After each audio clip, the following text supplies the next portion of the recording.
అందరికీ నమస్కారం. చాలామంది ఎక్స్పోర్ట్ బిజినెస్ మొదలు పెడతారు, కానీ ఎందుకు ఫెయిల్ అవుతారో, అసలు కారణాలేంటి, వాటి గురించి నిపుణులు ఏమంటున్నారో ఈరోజు మనం వివరంగా చూద్దాం. సరే, మరి అసలు పాయింట్కి వచ్చేద్దాం. చాలామంది వ్యాపారవేత్తలకొచ్చే పెద్ద డౌట్ ఇదే: ఎక్స్పోర్టర్స్ నిజంగా ఎందుకు ఫెయిల్ అవుతారు? సాధారణంగా ఏమని చెప్తారంటే, మా ప్రోడక్ట్ బాలేదు, లేదా ధర ఎక్కువ, లేదా మార్కెట్ సరిగ్గా లేదు అంటారు. కానీ అసలు నిజమేంటంటే, వ్యాపారం ఫెయిల్ అవ్వడానికి ప్రోడక్ట్ చాలా అరుదుగా కారణమవుతుంది. అసలు సమస్య వేరే చోట ఉంది. అంటే మనం గుర్తుంచుకోవలసిన అతి ముఖ్యమైన విషయమేంటంటే, ఫెయిల్యూర్ దాదాపు ఎప్పుడూ కూడా ప్రాసెస్లో చేసే తప్పుల వల్లే వస్తుంది. ప్రాబ్లం గూడ్స్లో లేదు, దాన్ని నడిపించే పద్ధతిలోనే ఉంది. సరే, ఇక ప్రాసెస్లో చేసే మొదటి అతిపెద్ద తప్పు ఏంటో చూద్దాం.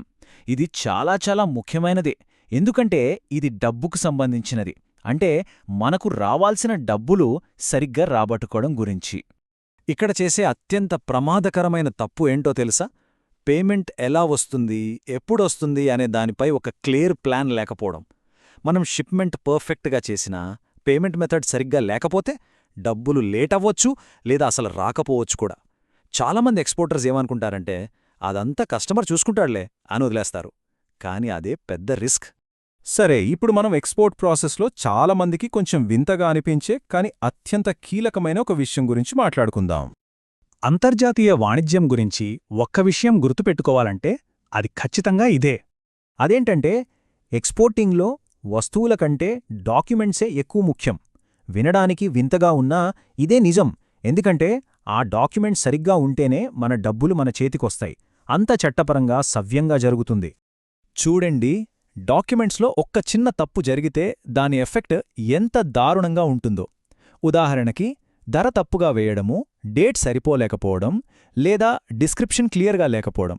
ఇలాంటి చిన్న పొరపాటు వల్ల పేమెంట్స్ లేట్ అవ్వొచ్చు, బ్యాంకులు రిజెక్ట్ చేయొచ్చు, కస్టమర్తో గొడవలు రావొచ్చు, చివరికి మన సరుకు కస్టమ్స్లోనే ఆగిపోయే ప్రమాదం కూడా ఉంది.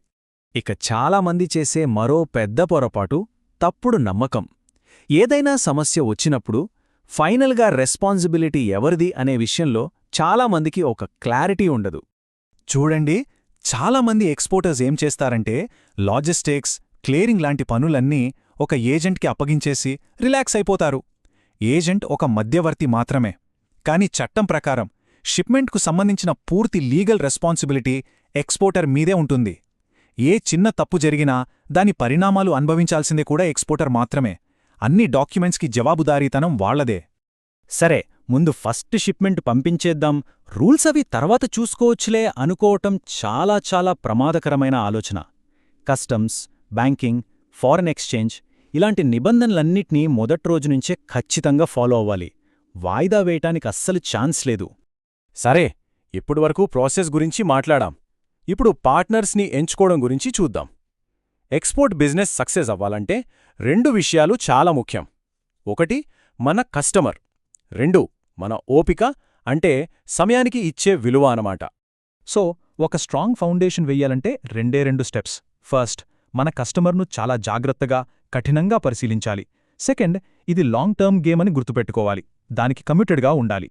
అసలు మంచి కస్టమర్ అంటే ఎవరు? వాళ్ళు పెద్ద ఆర్డర్లు ఇస్తారనో, వెంటనే ప్రామిసులు చేస్తారనో కాదు. మంచి కస్టమర్ను గుర్తించడానికి కొన్ని లక్షణాలుంటాయి. వాళ్ల కమ్యూనికేషన్ చాలా క్లియర్గా ఉంటుంది. పేమెంట్ పద్ధతులు ఒక ఆర్డర్లో ఉంటాయి. అన్నిటికన్నా ముఖ్యంగా ఒప్పందాలకు, కాంట్రాక్ట్లకు విలువ ఇస్తారు. ఇంకో ముఖ్యమైన విషయం, ఎక్స్పోర్ట్ బిజినెస్ అనేది రాత్రికి రాత్రే ధనవంతులైపోయే స్కీమ్ కాదు. ఇది ఒక ప్రాసెస్ బేస్డ్ వ్యాపారం. మెల్లమెల్లగా, స్టెప్ బై స్టెప్ ఎదుగుతుంది. ఆతృత, అతి విశ్వాసం రెండూ ఈ బిజినెస్కు చాలా ప్రమాదం. సరే, ఇప్పటిదాకా మనం చాలా విషయాలు చర్చించుకున్నాం కదా. వాటన్నిటినీ కలిపి చూస్తే ఈ రంగంలో సక్సెస్ అవ్వడానికి అసలైన దారేంటో ఇప్పుడు స్పష్టంగా అర్థం చేసుకుందాం. సో మళ్ళీ ఒకసారి గుర్తు చేసుకుందాం. ఎక్స్పోర్ట్ బిజినెస్లో ఫెయిల్యూర్ అనేది ప్రోడక్ట్ వల్ల చాలా అరుదుగా వస్తుంది. అది కేవలం ప్రాసెస్లో చేసే తప్పుల వల్లే వస్తుంది. అంటే గెలవడానికి ఫార్ములా చాలా సింపుల్. 1 సరైన నాలెడ్జ్ ఉండాలి, 2 సరైన ప్రాసెస్ ఫాలో అవ్వాలి, 3 సరైన పేషెన్స్ అంటే సహనం ఉండాలి. ఈ 3 కరెక్ట్గా ఉంటే చాలు.